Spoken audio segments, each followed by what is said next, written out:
Let's take a look back then at the highlights of the day.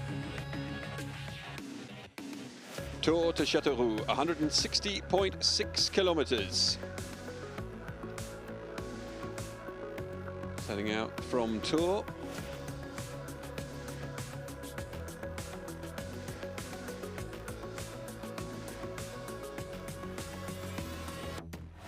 One categorized climb coming at 72.6 kilometers into the stage, the Côte de Saint-Agnon. Luçay-le-Mal for the intermediate sprint, and then through to the wide open boulevard finish in Châteauroux.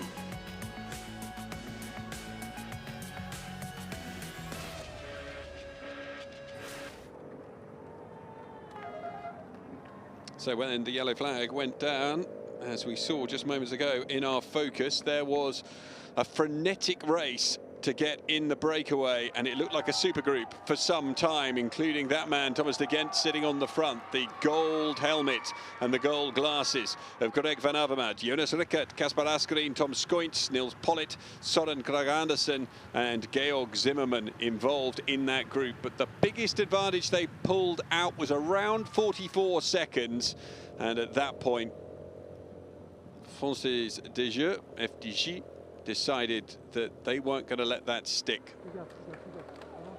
Okay, Samsic doing some work as well.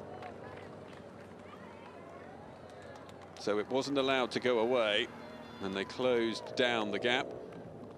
Greg van Avermaet attacked off the front, and in the end, this was to prove to be an attack in vain from the defending Olympic champion.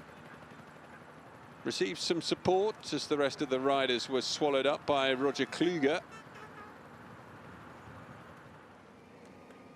Kluge managing to bridge the gap up to Greg van Avermaet, but a little glance over his shoulder, a little shrug of the shoulders, an interesting conversation between the two riders, and they realised it was going to be some hard work, probably for very little reward. At the intermediate sprint, after GVA and Kluge had gone across the line, Colbrelli, Mirku, Philipsen, Matthews and then Cavendish mopped up some of the other points, with Sagan also there in the mix. But with 2.5 kilometers to go, the two breakaway riders were reeled back in as the peloton started to work up towards the finale. Under the Flamme Rouge they went to Koenig Quick-Step, controlling things remarkably well. Alpecin Fenix became involved, and Mirku left Cavendish tagged on the back of Philipsen. Philipsen put the hammer down with 200 meters to go, but Cavendish surged to the front, managed to get out in front and held on to replicate his victory celebration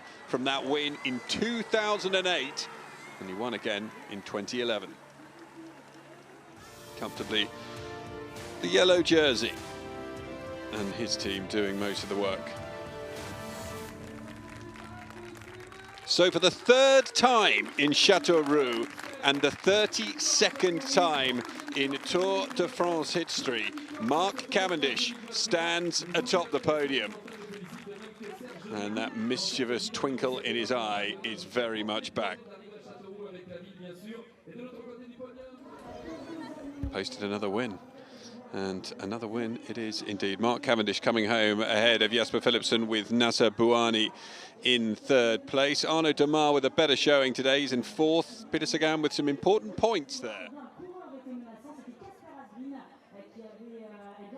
No change overall. Mathieu van der Poel still in the yellow jersey with an 8-second lead at the moment over Tadej Pogačar. Well, Van Aert in third, with Alaphilippe fourth, Lutsenko fifth, Latour, Uran, Vingegaard, Carapaz and Roglic